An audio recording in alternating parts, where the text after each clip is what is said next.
नमस्कार विद्यार्थियों, मेघराज गुरुकुल में आपका स्वागत है। और आज जो क्लास आपके लिए लेके आए वो रीजनिंग का जो टॉपिक है आपका सीटिंग अरेंजमेंट, उसकी पहली क्लास है।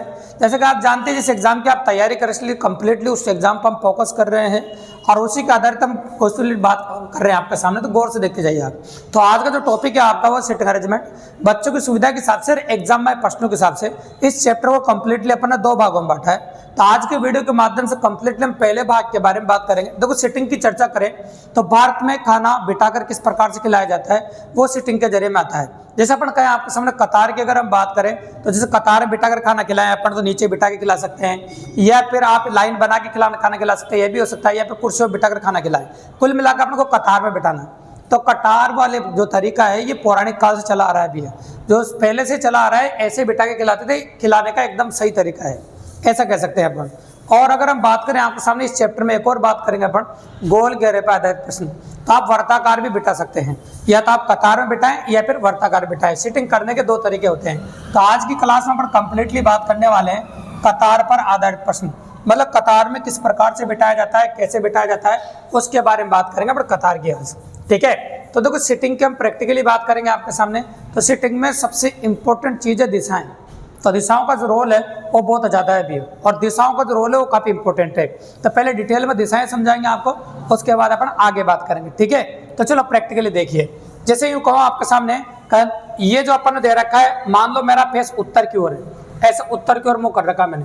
तो जब मैंने उत्तर की ओर मुँह कर रखा, नोटिस कीजिए ये मेरा बायां हाथ है, मतलब लेफ्ट हाथ है। तो जिस और हमारा बायां हाथ होता है, कॉपी किताब या बोर्ड का बाएं उस ओर होता है, और जिस और हमारा दायां हाथ होता है, कॉपी किताब बोर्ड का भी दायां उस ओर होता है। अगर मैंने उत्तर की ओर मुंह कर रखा तो नोटिस कीजिए तो मेरा लेफ्ट हाथ है, दिख रहा होगा आपको, ये मेरा राइट हाथ है। तो लेफ्ट आपका इधर रहेगा, नॉर्थ वार्ड फेसिंग हो गई है, मतलब इसका मतलब होता है उत्तर की ओर मुंह कर रखा है मैंने।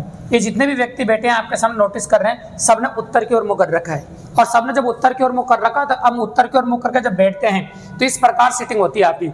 ये मेरा बायां हाथ होता है, ये मेरा दायां हाथ होता है। देखो हाथों से याद रखो कि जिंदगी में कभी गलत होने की संभावना नहीं रहेगी भी, 100% पॉसिबल कर सकते हो आप। ठीक है, तो अपन हाथों से याद रख रहे हैं। अब आपका चेहरा उत्तर की ओर है तो ये बायां रहेगा आपका, ये दायां रहेगा। और अगर आप ऐसे घूम गए इस प्रकार से तो आपके लिए बायां दायां बदल गया। देखो ये साउथ वार्ड हो गया, मतलब कहने का मतलब आपका जो मुंह है वो दक्षिण की ओर हो गया, और दक्षिण की ओर मुंह होते ही ये दायां हो जाएगा, इधर मुंह होते हैं, और ये क्या हो जाएगा आपका बायां हो जाएगा। ये दायां हो गया मतलब राइट हो गया, और ये क्या होगा बायां मतलब लेफ्ट हो गया आपका। तो इस प्रकार से अपन दिशाओं की बात कर सकते हैं। तो इस प्रकार से दिशाएं होती है आपकी। तो या तो आप इधर मुंह करके खाना खिला सकते हो उत्तर की तरफ, या तो फिर बायां दायां ऐसा हो जाएगा आपका। इस प्रकार ये आपका ऐसे करे तो ये बायां हो गया, ये दायां हो गया। ऐसे करोगे तो ये क्या हो जाएगा, ये बायां हो जाएगा, ये दायां हो जाएगा आपका। किसी ने कहा सर मैं तो पश्चिम की ओर मुंह करके खाना खिलाऊंगा, तो ये देखो वेस्ट दिख रहा है आपको, पश्चिम की तरफ मुंह करके खाना खिलाएंगे तो आप इस प्रकार से बैठ सकते हैं। और जब ऐसे बैठेंगे तो आपका जो बायां है वो नीचे रह जाएगा, दायां ऊपर चला जाएगा। बिल्कुल सिंपल सी बात है। किसी ने कहा सर मैं तो ईस्ट मतलब पूर्व की ओर मुंह करके खाना खिलाऊंगा, तो बिल्कुल सही बात है, आप पूर्व की ओर मुंह भी करवा सकते हैं इस प्रकार से। तो सैंपल भी दिखा सकता हूँ मैं आपको, गौर से देखिए। तो आप पूर्व की ओर मुंह करके खाना खिला सकते हैं ऐसे, इस प्रकार से। ये देखिए ये सबने पूर्व की ओर मुंह कर रखा, मान लो ऐसे। ये तो जैसे सबका मुंह पूर्व की ओर है तो बायां दायां किस प्रकार से रहेगा, गौर से देखिए, ऐसे रहेगा। ये आपका बायां ऊपर हो जाएगा और दायां नीचे हो जाएगा। तो बायां कहाँ चला जाएगा आपका ऊपर, और दायां हो जाएगा आपका नीचे। बिल्कुल सिंपल सी बात है। इस प्रकार से आप बैठा सकते हैं। तो ये तो दिशाएं होगी भाई 4 प्रकार की, इन चारों दिशाओं में बिठाकर आप खाना खिला सकते हैं। तो मान लीजिए अगर हम यूँ कहें आपके सामने, तुम में से कोई बालक यूँ कहे कि सर मान लीजिए एग्जाम के अंदर कोई भी दिशा नहीं दी जाए, हम क्या करें। वास्तव में ये होता है भी है, एग्जाम में आने वाले 90% प्रश्नों में दिशा दी नहीं जाती है। और जब दिशा नहीं दी जाती तो क्या करें भैया, तो गांठ बांध लेना, जब दिशा नहीं दी जाए तो हमेशा उत्तरोन्मुख मान के प्रश्नों को हल करेंगे। आपको मुंह मानना उत्तर की ओर, किधर मानना बताओ, उत्तर की ओर, जिसमें आपका बायां इधर रहेगा और दायां आपका इधर रहेगा। तो जब भी कभी आपको कोई भी दिशा एग्जाम के अंदर नहीं दी जाए तो गांठ मान लेना, हमेशा उत्तर की ओर मुंह मान के प्रश्नों को हल करना है। मतलब मुंह आपको उत्तर की ओर ही मानना है। बिल्कुल सिंपल सी बात है, ऐसा आपको करना है। अब सिखाते हैं आपको बगल। तो बगल किस प्रकार सिखाएंगे, देखो नोटिस कीजिए। जैसे मान लीजिए सपोर्ट करो कि ये मैंने सीटिंग बैठा है आपके सामने इस प्रकार की, और इस प्रकार से लोग बैठे हुए उत्तर की ओर मुंह करके, सबने उत्तर की ओर मुंह कर रखा है। ठीक है, मान लीजिए मैं यहाँ पर बैठा हूँ, ये मेरे बैठने की स्थिति है। जब मैं ऐसे बैठूंगा तो आप जानते हो मेरा लेफ्ट हाथ होगा, ये राइट हाथ होगा, मतलब ये बायां होगा, ये क्या होगा बताओ, दायां। अब एक लड़का आ जाता, मान लो कोई ए, जिसने कहा सर मैं आपके बगल में बैठूंगा, तो मैंने क्लियरली बोल दिया कि मेरे बगल में ए बैठेगा। मेरे बगल में कौन बैठेगा, ए। तो देखो ए मैंने जस्टिफाई नहीं किया, डायरेक्टली कंप्लीट कहा कि कौन सी बाएं, बाई बगल या दाई बगल है, ऐसा मैंने बिल्कुल भी नहीं कहा है। मैंने तो ये कहा मेरे बगल में ए बैठेगा, तो भैया कंफर्म नहीं है। जब कंफर्म नहीं है तो वो तो या तो बाएं बगल में बैठ सकता है या फिर दाएं बगल में बैठ सकता है, ये बिल्कुल भी कंफर्म नहीं है। अगर मैं क्लियरली ऐसे बोलता कि मेरे बाएं बगल में ए बैठेगा, तो ये लाइन एकदम कंफर्म है भाई, मेरे बाएं बगल में ए बैठेगा, तो ये मेरा बाएं बगल है, तो अपन क्लियरली कहते हैं मेरे बाएं बगल में ए बैठेगा, तो बाएं बगल में ए बैठ गया आपका। अब एक और लड़का आ जाता है मान लो बी, और उसने कहा सर मैं भी आपके बगल बैठ के खाना खाऊंगा, तो बी आया और उसने बोला सर मैं भी आपके बगल में बैठूंगा। मैंने अब क्लियरली बोल दिया मेरे बगल में बी बैठेगा, मेरे बगल में बी बैठेगा, तो बताइए बी कहाँ बैठेगा। तो भैया सीटिंग अरेंजमेंट का पहला नियम है कि जब कोई व्यक्ति पहले से बैठा होता है तो उसके सर पर नहीं बैठा जाता है, जो बगल खाली होती है उस पर अपना आप ही बैठ जाएगा, तो यहाँ इधर बगल में बैठ जाएगा। तो मैंने बोला मेरे बाएं बगल में ए तो ऑलरेडी बैठा है, और मैंने बोला कि बी और आ गया, तो मैंने बोला कि बी मेरे बगल में बैठेगा, तो बी अगर मेरे बगल में बैठेगा तो ए के सर पर थोड़ी बैठेगा, समझदार है भी है, वो किसी के सर पर नहीं बैठेगा, एक बगल जो खाली उसमें अपना आप बैठ जाएगा। ये सबसे खास और इंपॉर्टेंट बात है। अब मैं ये कहूँ आपके सामने कि जैसे ये व्यक्ति ए ऑलरेडी बैठा हो यहाँ पर साउथ की तरफ मुंह करके बैठा हुआ ऐसे, ठीक है। अब ये बी की सीट पहले से ऑलरेडी एक खाली, इस सीट को मैं खाली कर देता हूँ, मान लीजिए सीट खाली है, ठीक है। अब मैंने बोला एक लड़का आता है मान लो ई, उसने बोला कि वो ए के बगल में बैठेगा, किसी बगल बैठे बताओ ए के। अब ए के दो बगल तो है, लेकिन इधर वाली बगल तो यूं समझ लेना दीवार आ गई, इधर दीवार आ गई, ए की बगल खाली है, तो अगर ई को बैठना है तो फिर इसके बगल में यहाँ पर ही बैठना पड़ेगा उसको। ई को बैठना है तो फिर यहाँ पर ही बैठना पड़ेगा, इधर नहीं बैठ सकता, क्योंकि इधर तो नाली आ गई ना भैया। इस सीटिंग अरेंजमेंट का नियम अगर किधर दीवार है और उस साइड कोई बगल ही नहीं है तो बेचारा उधर कैसे बैठेगा, इधर ही बैठेगा, बिल्कुल सिंपल सी बात है। तो याद रखिएगा अगर एक ही बगल खाली हो तो उस बगल में दायां बायां बोलने की जरूरत नहीं पड़ती है, इंसान अपना आप ही बैठ जाता है, बिल्कुल सिंपल सी बात है। तो ये होती है दिशाओं के बारे में और बगल में बैठने के बारे में, ये सबसे खास और इंपॉर्टेंट बात है। तो ये दिशाओं के बारे में डिटेल में कंसिडर कर चुके हैं अपन। अब बताते हैं हम प्रैक्टिकल क्वेश्चन एग्जाम में कैसा बनता है। तो चलो प्रैक्टिकल क्वेश्चन पे आ जाते हैं। देखिए यार, तो मैं सीटिंग बना रहा हूँ, मान लो कोई भी व्यक्ति ले सकते हैं अपन, तो मैं बड़ी सीटिंग ले लेते हैं अपन, ये लो, और प्रैक्टिकली समझ लेते हैं अपन। तो देखो ये मैंने ले लिया आपके सामने, बायां हो गया आपका और ये आपका दायां हो गया, ऐसा अपन कह सकते हैं आपके सामने। और व्यक्तियों की संख्या की बात करें तो व्यक्ति बिठा देते हैं अपन, मान लो 5 व्यक्ति बिठा रहे हैं, तो 5 व्यक्ति ए बी सी डी एक कतार में, ए बी सी डी ई एक कतार में उत्तरोन्मुख होकर बैठे हैं, मतलब उत्तर की ओर मुंह करके बैठे हैं, प्लस सबने जो मुंह कर रखा है ना उत्तर की ओर कर रखा है। तो अपन क्लियरली कह रहे हैं 5 व्यक्ति ए बी सी डी ई एक कतार में उत्तरोन्मुख होकर बैठे हुए हैं, मतलब एक कतार जो है उसमें उत्तर की ओर मुंह करके बैठे हुए 5 लोग हैं। कितने लोग बताओ? 5 लोग, ऐसा अपन कह रहे हैं। तो देखो जब भी कभी एग्जाम के अंदर क्वेश्चन आए तो ये बात का नोटिस करना, और ये बात जरूर देखिएगा आप का जो इन्फॉर्मेशन आपको दी जाए उसको गौर से पढ़ना। पहले काम में आने वाली लाइन हो सकता है आपको चौथे नंबर पे मिले, हो सकता है आपको दूसरे नंबर पे मिले, हो सकता है आपको पहले नंबर पे मिले, तो सबसे पहले पूरे क्वेश्चन को पढ़ के जस्टिफाई करना है आपको कि कौन सी लाइन है जिसको सबसे पहले बना सकते हैं। तो मान लीजिए मैंने पूरा क्वेश्चन पढ़ लिया, और पूरा क्वेश्चन पढ़ने के बाद मुझे ये पता चला कि एक लाइन ऐसी है जो कन्फर्मली बना सकते हैं। कौन सी? बाईं ओर से चौथा ए बैठा है, मेरे को क्या लाइन मिल गई? बाईं ओर से चौथा ए बैठा है। ये बहुत प्यारी लाइन है, आसान लाइन है, इजीली बना सकते हैं, इसलिए मुझे लाइन पसंद आई। तो मैंने गिना 1 2 3 और 4, तो मैंने बोला बाईं ओर से चौथा ए बैठा है। बाईं ओर से चौथा कौन बैठा है? ए, ये ना बाईं ओर से चौथा ए बना दिया, बिल्कुल सिंपली बात। अब मैं वो लाइनें ढूंढूंगा, जब भी कभी एग्जाम में क्वेश्चन आए तरीके अप्लाई करो, भी क्वेश्चन से मतलब नहीं है ना, याद रखेगा। तो मान लीजिए अगर ये ए तो आपके सामने बैठ ही गया, अब ऐसी लाइनें ढूंढूंगा जो ए से लिंक करती हो, मतलब उसमें एक शब्द का इस्तेमाल हो रहा हो, तो ऐसी लाइनें ढूंढूंगा। तो मैंने पूरा क्वेश्चन पढ़ने के बाद एक लाइन और ऐसे जुड़ने वाली मिली मुझे, और ऐसे जुड़ने वाली मुझे लाइन ये मिली कि ए और सी के बीच में डी बैठा है। मुझे क्या लाइन मिली? ए और सी के बीच में डी बैठा है। ये सीटिंग की दूसरी लाइन बोली मेरे को। तो ए और सी के बीच में डी बैठा, इधर तो बैठ ही नहीं सकते क्योंकि इधर तो लाइन पूरी हो रही है। तो ए और सी के बीच में डी बैठा तो इधर बैठेगा भी, तो मैंने बोला ए और सी के बीच में डी बैठा है। ये बिल्कुल सिंपल सी बात है, ये बना दिया मैंने। और नेक्स्ट लाइन बोली क्वेश्चन की, ई सी का पड़ोसी नहीं है। और गांठ बांध लेना, पड़ोसी जब भी होता है ना वो अगल बगल में बैठता, आगे पीछे कभी पड़ोसी नहीं बैठता, याद रखिएगा। सीटिंग अरेंजमेंट का नियम है ये, याद रखिएगा। पड़ोसी हमेशा अगल बगल में बैठता है, आगे पीछे कभी पड़ोसी नहीं बैठता, ऊपर नीचे, ठीक है। तो क्लियरली कहेंगे आपके सामने ई सी का पड़ोसी नहीं है। तो अगर ई सी का पड़ोसी होता तो या तो यहाँ बैठता या फिर यहाँ बैठता, लेकिन इन दोनों जगह पे बैठने की मना कर दिया बेचारे का। तो ई सी का पड़ोसी नहीं है। अगर ई सी का पड़ोसी नहीं, बेचारा यहाँ बैठेगा अपना, है ना। अब अंत में एक सीट खाली और उम्मीदवार भी एक ही हो, उसके लिए कोई लाइन बोलने की जरूरत नहीं है, वो अपना आप ही बैठ जाता है 100%। तो आपका जो बी बच रहा है वो बी 100% यहीं बैठ जाएगा आपका। तो बी आपके सामने यहाँ पर बैठा है, ठीक है, बिल्कुल सिंपल सी बात है और काफी इजीली अप्रोच कर सकते हैं। अब मैंने जितने भी व्यक्ति बैठे थे उन सब व्यक्तियों को हम बैठा चुके हैं और सीटिंग काफी इजीली बन चुकी है, ठीक है।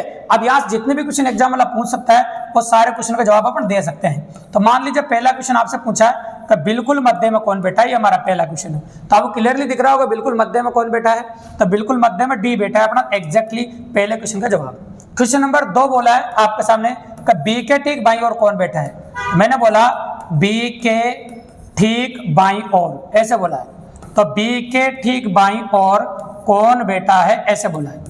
बी के ठीक बाईं ओर कौन बैठा है, क्वेश्चन कंप्लीट है। जैसे मैंने ये क्वेश्चन पूछा, कई बार बच्चे जल्दबाजी में ऐसी गलती करते हैं जो खतरनाक होती है। बी के ठीक बाईं ओर कोई नहीं दिखता है तो वो सोच लेते हैं यार उधर नहीं तो इधर का दे देते हैं। ऐसे बिल्कुल भी जवाब नहीं देना है हमको। ये पहली गलती स्टूडेंट से होने वाली। और दूसरी गलती ये होती है कि बी के ठीक बाईं ओर जब कोई नहीं दिखता, इधर तो कोई बैठा ही नहीं, तो सिटिंग को अपने आप में यहाँ कई बार कॉन्फिडेंस की कमी नजर आती है बच्चों में, आत्मविश्वास की कमी। तो उनको नहीं दिखा यार कोई बैठा ही नहीं, उनको ऐसा लगता है कि यार कोई बैठा ही नहीं तो हमने सिटिंग गलत बनाई होगी। तो सिटिंग क्या करते हैं, वो दोबारा मिटा के और दोबारा बनाने की कोशिश करते हैं और दोबारा बना किसी न किसी को बिठाए देते हैं भी। तो ऐसी गलती बिल्कुल भी ना करें। यहाँ इस बात को विशेष तौर से ध्यान रखें, अगर कोई नहीं बैठा है तो नहीं बैठा है भैया, आप 100% अपने आप पर विश्वास रखो। कितनी बड़ी सीटिंग हो, 8 लोगों की 10 लोगों की, अगर आपने बैठाई है और आपने मन से बैठाई है तो आप सही होगी 100%। तो आप उसमें बिल्कुल भी टेंशन लेने की बिल्कुल जरूरत नहीं है, टेंशन ना ले, 100% सही पॉसिबल है। क्वेश्चन कितने भी बन सकते हैं, मैं जस्ट सैंपल बना रहा हूँ आपके सामने, कोई दिक्कत की बात नहीं। फिर मैंने बोला ए के ठीक दाईं ओर कौन बैठा है, ए के ठीक दाईं ओर। तो अगला क्वेश्चन आपका बनता है ए के ठीक दाईं ओर कौन बैठेगा। तो ए के ठीक दाईं ओर नोटिस कर रहे होंगे, ए के ठीक दाईं ओर कौन बैठा है, यहाँ तो बैठा है कोई ना कोई। तो ए के ठीक दाईं ओर बैठा है आपके सामने ई बैठा है। ये बिल्कुल सिंपल और काफी इजीली अप्रोच कर दिया अपन, इस प्रकार से अपन कर सकते हैं। तो ये तो मैंने आपको सैंपल क्वेश्चन दिखाया एक तरह से। अब मैं दिखाने वाला हूँ आपको एग्जाम के कुछ इंपॉर्टेंट क्वेश्चंस। तो एग्जाम के कुछ इंपॉर्टेंट क्वेश्चंस कैसे हैं, किस प्रकार से हैं, तो चलो उनके बारे में बात कर लेते हैं। कैसे कैसे क्वेश्चन एग्जाम में पुटअप किए गए हैं और किस किस प्रकार के प्रश्न एग्जाम के अंदर आए हैं। ठीक है, तो चलो बात कर लेते हैं। देखिए आप, तो पहला क्वेश्चन देखते हैं अपन एग्जाम का क्या कहता है। देखो सुनो, प्रैक्टिकली अप्रोच है, बोर्ड पे दिखाई दे रहा है आपको पहला क्वेश्चन, उसको गौर से देखिए। तो पहला क्वेश्चन क्या कह रहा है आपको, देखो सुनो। 5 मित्र एक पंक्ति में दक्षिण दिशा में देखते हुए बैठे हैं। तो भैया 5 मित्र है और सबका मुंह दक्षिण की ओर है। पहली बात तो ये दक्षिण की ओर मुंह हो रहा है, और आप जानते हैं जब दक्षिण की ओर मुंह होता है तो दाएं इधर हो जाता है आपका और बाएं इधर हो जाता है, मतलब दायां बाएं में परिवर्तन देखने को मिलता है, भी याद रखिएगा। इस प्रकार से होता है आपका। तो पहली लाइन तो अपन ने क्लियर कर दी कि 5 मित्र एक पंक्ति में दक्षिण दिशा में देखते हुए बैठे, एकदम सही बात है। कौन में, मोहन बल्लू और राजू के बीच में। ये लाइन मुझे पसंद नहीं आई, आना काम की ज्यादा नहीं है। मोहन क्लियर बोला बल्लू और राजू के बीच में, लेकिन कहां से बैठाना शुरू करें एग्जैक्टली पता नहीं चला। चलो आगे देखिए, और राजू परवीन के बिल्कुल निकट दाईं ओर है ना, यहाँ भी कर सकते हैं। आगे और देखो, इस तरह अमित बल्लू के दाईं ओर है, इसी तरह अमित बल्लू के दाईं ओर है। तो देखो अपन बैठा सकते हैं, ये मैंने सीटिंग बैठा दी, अब इसके नीचे बैठाना शुरू कर सकते हैं। देखो, और राजू परवीन के बिल्कुल निकट दाईं ओर है, राजू परवीन के बिल्कुल निकट दाईं ओर, ये परमिट ले लेता हूं मैं। राजू परवीन के बिल्कुल निकट दाईं ओर है, तो राजू हो गया परवीन के बिल्कुल निकट दाईं ओर, दाएं इधर होता है। ये सेटिंग मैंने ऊपर ले ली, लेकिन अब इसको देखते हुए इसके बीच में बना रहे है ना। तो राजू परवीन के बिल्कुल निकट दाईं ओर है, ऐसे बना दिया मैंने। ठीक है, अब आगे देखिए, इस तरह अमित बल्लू के दाईं ओर है। अब ये लाइन राजू वाली जोड़ सकते हैं, देखो वहां पढ़ो, मोहन बल्लू और राजू के बीच में। मोहन जो है ना बल्लू और राजू के बीच में, तो बल्लू और राजू के बीच में, राजू तो पहले से ही है, तो बल्लू और राजू के बीच में कौन है बता, मोहन है। तो बल्लू और राजू के बीच में कौन ले लिया मैंने, मोहन ले लिया। ठीक है, बिल्कुल सिंपल। यहाँ तो ले नहीं सकते थे क्योंकि पी बीच में आ रहा था परवीन यहाँ पर। अब एक लाइन और लास्ट में भी पढ़ो, इस तरह अमित बल्लू के दाईं ओर है, इस तरह अमित क्या है, बल्लू के दाईं ओर है। तो ये तो बल्लू है, तो अमित हो जाएगा बल्लू के दाईं ओर, ये लो। इसी तरह अमित बल्लू के दाईं ओर है, तो एकदम सिटिंग बैठ के इधर दायां था इधर बायां था, और 5 व्यक्तियों को हम बैठाने में कामयाब हो गए। अब बताइए क्वेश्चन का आंसर क्या है, देखो आपका, तब सबसे दाईं ओर कौन है। एग्जैक्टली क्वेश्चन ये पूछा आपसे, सबसे दाईं ओर कौन है। तो बताइए सबसे दाईं ओर कौन है, नोटिस कर रहे होंगे आप। तो सबसे दाईं ओर आपका है अमित, तो एग्जैक्टली आंसर हो जाएगा आपका अमित। पहले क्वेश्चन का जवाब हो गया आपका अमित, सबसे दाईं ओर आपका अमित है, ये पहले क्वेश्चन का जवाब है। इस प्रकार जैसे उसने बोला ना, वैसे दायां बायां लिख कर आप सेटिंग बनाना शुरू कर सकते हैं और काफी इजीली बना सकते हैं। तो ये आपका एग्जाम का पहला क्वेश्चन था जो प्रैक्टिस के लिए अपन ने लिया है। अब क्वेश्चन नंबर 2 देखिए एग्जाम का क्या कहता है आपका। तो क्वेश्चन नंबर 2 नोटिस कीजिए गौर से, देखो, एक रेस्टोरेंट में 5 अतिथि एक पंक्ति में बैठे हैं।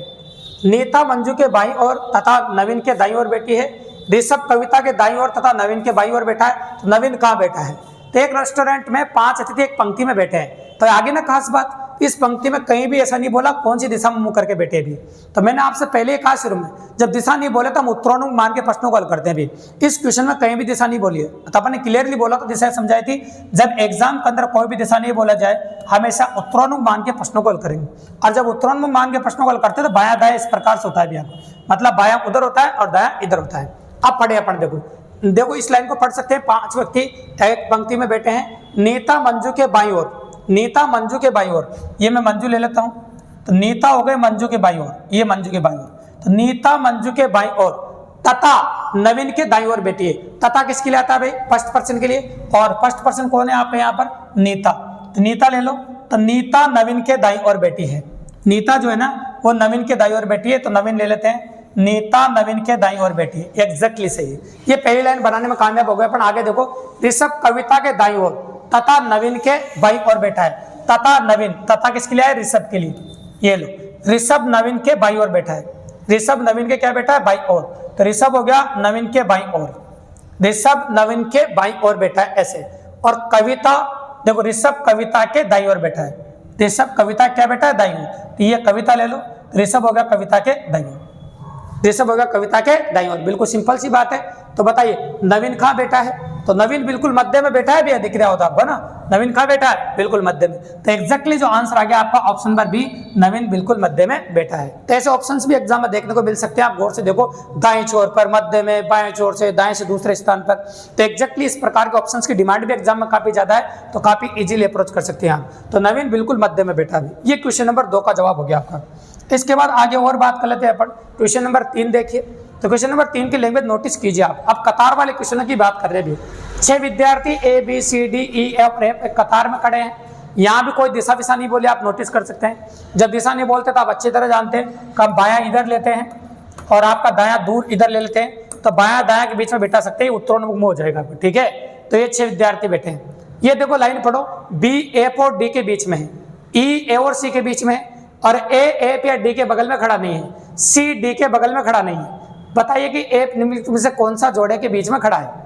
तो देखो जो भी इंफॉर्मेशन दी है वो काफी सटीक दी है और काफी एक्चुअल दी है। तो इंपॉर्टेंट है कि आपको थोड़ा सा सोचना पड़ेगा या फिर आपको थोड़ा सा चांस लेना पड़ेगा ऐसे क्वेश्चन में। देखो तो क्या बोला, बी एफ और डी के बीच में है, तो मैं मान लेता हूँ बी जो है ना वो एफ और डी के बीच में, तो मैं एफ और डी चांस ले रहे हैं, ऐसे बना रहे हैं, रफली यूं कह सकते हैं। तो बी जो एफ और डी के बीच में ऐसे बना दिया मैंने, ठीक है। लेकिन कंफर्मली पता नहीं है कि एफ इधर आएगा, डी इधर आएगा, डी इधर, ऐसा बिल्कुल भी पता नहीं।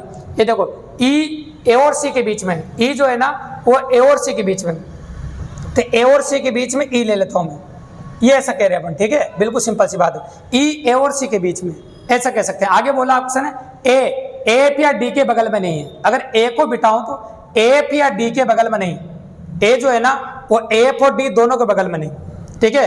तो एफ के भी बगल में नहीं है और डी के बगल नहीं, तो आप कह सकते हो कि इसको लाइन को उठा के आगे डाल दो पूरी, है ना। तो मैं इसको ऐसे कैसे उठा के आगे डाल देता हूं, जैसे मैंने डाल दिया, मान लो ए ई सी, तो अपन ने क्लियर ए एफ के बगल में। देखो अगर मैं ए को यहाँ लाता हूं तो एफ के बगल में हो जाएगा, और अगर इसको लाइन को उठा के पीछे डालता हूं तो डी के बगल में हो जाएगा।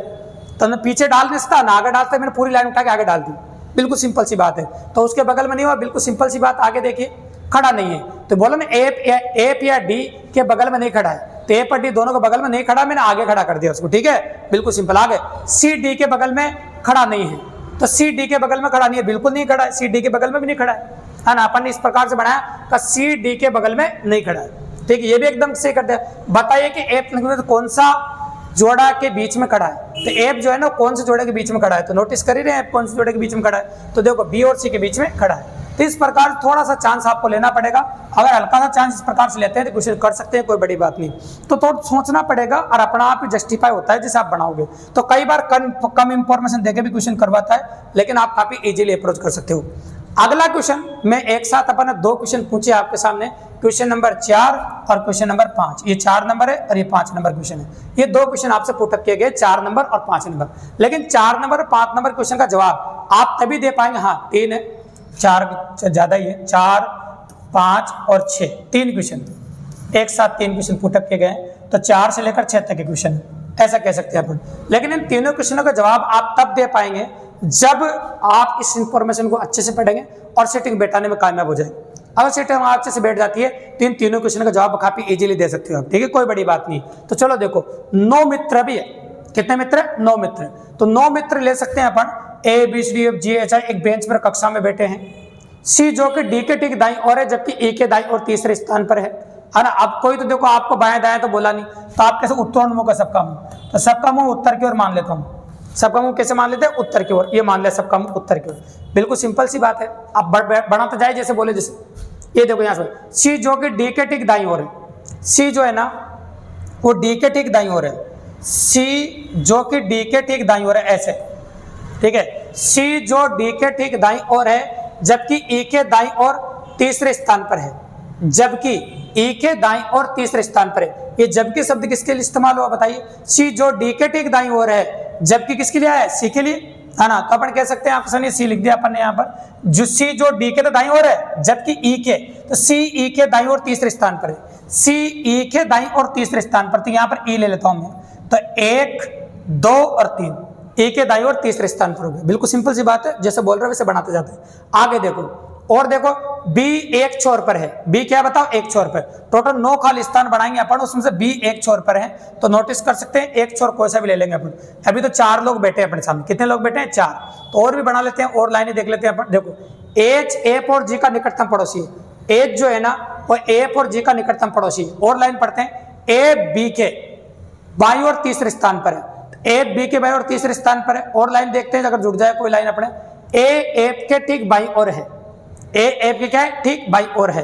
तो यहाँ पर तो जो लाइनें आपको बोली है वो कहीं भी जुड़ती हुई नहीं दिख रही, देखो, तो आपको अलग से बढ़ाना पड़ेगा। देखो तो यूँ बोला आपके सामने, देखो टोटली अगर कंप्लीटली बात करें अपन तो इनको अलग से ले लेते हैं और 9 खाली स्थान बना लेते हैं, 1 2 3 4 5 6 7 8 और 9, ये 9 खाली स्थान हो गया आपके सामने, ठीक है, बिल्कुल सिंपल सी बात है। तो ये 9 खाली स्थान मैंने आपके सामने बनाए हैं और 9 ही खाली स्थान में आप नोटिस कर रहे हैं, गौर से देखो यहाँ पर। तो यहाँ पर नोटिस करेंगे अपन, हाँ शुरू करो, B एक छोर पर है, तो B या तो इस छोर पे या फिर इस छोर पे, तो एग्जैक्टली अपन B को या तो यहाँ मान लेंगे या फिर आपको B को यहाँ मान लेंगे, दोनों छोर में से किसी भी छोर पे B हो सकता है। H F और G के बीच निकटतम पड़ोसी है, तो H F और G का निकटतम पड़ोसी, H जो है ना F और G के बीच में, तो F और G के बीच, यहाँ F ले लो और G के बीच में H बिठा दो आप। ये थोड़ा सा अंदाजे वाली बात ले ली। F B के बाईं और तीसरे स्थान पर है, A B के बाईं और तीसरे स्थान पर है, तो F जो है ना वो B के बाईं और तीसरे स्थान पर है, B के बाईं और तीसरे स्थान पर। अगर मैं B को यहाँ लेता हूँ तो F B के बाईं और तीसरे स्थान पर आ जाएगा, बिल्कुल सिंपल सी बात है। इसका मतलब अगर मैं यहाँ पर F ले लेता हूँ, इधर भी किसका दूँ? F मान लो यहाँ ले लूँ, इसके बाईं और तीसरे स्थान पर फिर और एग्जैक्टली आगे चल जाएगा B के बाईं और, तो फिर ये कोने पर नहीं बैठेगा, मुझे कोने पर बैठाना, इसका बायां आगे जाएगा नहीं, मतलब B यहाँ नहीं हो सकता, बिल्कुल B यही होगा आपका। ये चारों लोग एकदम करेक्टली बैठ गए आपके सामने, ठीक है। अब देखो A F के ठीक बाईं ओर है, तो ए जो है ना वो एफ के ठीक बाईं ओर है, ए देखो ए एफ के ठीक बाईं ओर है, और ये चारों लोग जो दिख रहे हैं ना वो ऐसे कैसे बैठ जाएंगे यहाँ पर, ई डी और सी, ये जो अपन ने बनाए थे पहले, अब ये खाली स्थान है, ये ऐसे कैसे रह जाएगा। तो दो टोटल 3 3 6 और 8, एक बचा है वो अपना आप बैठ जाएगा यहाँ पर। आई के बारे में कुछ कहने की जरूरत नहीं, वो अपना आप बैठेगा। ऐसे 9 लोगों की सीटिंग आपकी बन जाएगी। अब पहला क्वेश्चन पढ़ेंगे अपन, इसमें जो इस क्वेश्चन का पूछा, निम्न से कौन सा मित्रों का समूह सी के बाईं ओर बैठा है? तो सी के बाईं ओर कौन से मित्रों का समूह बैठा है? EID बैठा भी है। कौन बैठा बताओ? EIG, है ना, जी तो पहले बैठ गया ना अपना, तो EID बेटा भी है। हाँ थोड़ा सा वो लिखने में मिस्टेक कर सकता है, कोई दिक्कत नहीं। तो एग्जैक्टली आपका EID मित्रों का जो समूह है वो बेटा है आपके सामने इसके बाईं ओर, ठीक है। तो कौन सा मित्र समूह B के बाईं ओर बैठा है? हाँ C के बाईं ओर बैठा है, तो EID बेटा है, एग्जैक्टली आंसर है। B के अलावा दूसरे छोर पर कौन है? तो B के अलावा दूसरे छोर पे E है भैया, ये आपका दूसरा क्वेश्चन का जवाब है। बेंच के ठीक बीच में कौन बैठा है? अगर बेंच के ठीक बीच में बात करें तो 4 लोग इधर है, 4 लोग इधर, ए बैठा है, तो बेंच के ठीक बीच में ए बैठा है, बिल्कुल सिंपल बात है। अगर आप 9 लोगों की सीटिंग बैठाने में कामयाब हो जाते हैं इस प्रकार से, तो तीनों क्वेश्चन का जवाब देने में हम कामयाब हो गए, ठीक है। ये थे आपके 4 5 और 6। अब एक और क्वेश्चन करेंगे ताकि प्रैक्टिकली हम अप्रोच कर सके। लास्ट क्वेश्चन देखो, 4 5 6 हो गया था, तो ये 7 नंबर 8 नंबर हो जाएगा आपका, तो ये 7 नंबर है और 8 नंबर है। तो ये 2 क्वेश्चन और अपन करेंगे ताकि दिमाग में और बड़ा क्लियर हो जाए आपको, और काफी अच्छे से क्लियर हो भी है। तो चलो नोटिस करते हैं अपन 7 नंबर और 8 नंबर को अपन, और इन्फॉर्मेशन को देखेंगे। अगर इन्फॉर्मेशन को गौर से अपन समझने में कामयाब हो जाते हैं तो ये समझ लो काफी इजीली अप्रोच कर पाएंगे। देखिए आप, A B C D E F और G उत्तर की ओर मुंह करके कतार में बैठे हुए हैं, तो 7 लोग ज्यादा नहीं है, उत्तर की ओर मुंह करके कतार में बैठे हैं। तो आप जानते हैं उत्तर की ओर मुंह जब होता है तो बायां इधर होता है और दायां आपका इधर हो जाता है। ये मैंने बायां दायां बना दिया, फर्स्ट लाइन बोलते हैं। फिर बोला एप ई के ठीक दाईं ओर है। एप जो है ना वो ई के ठीक दाईं ओर है। मैं इधर बना देता हूँ, एप ई के ठीक दाईं ओर है। ये लो, एप हो गया ई के ठीक दाईं ओर, ठीक है, ई के ठीक दाईं ओर। आगे देखिए, सी बी और डी का पड़ोसी है। सी जो है ना वो बी और डी का पड़ोसी है।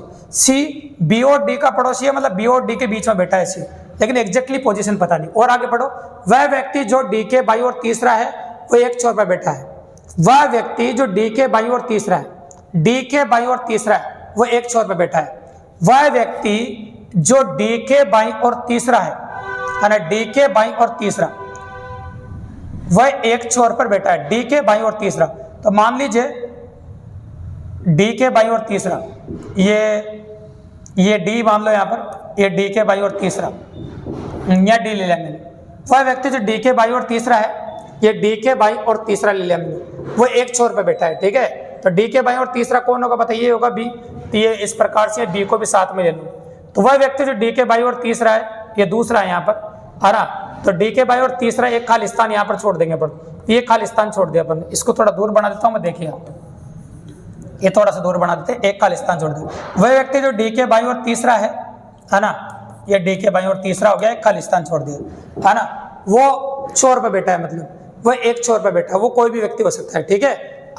ई जी के दाईं ओर छोड़ता है, ई जी के दाईं ओर छोड़ता है ना, ई जी के दाईं ओर छोड़ता है।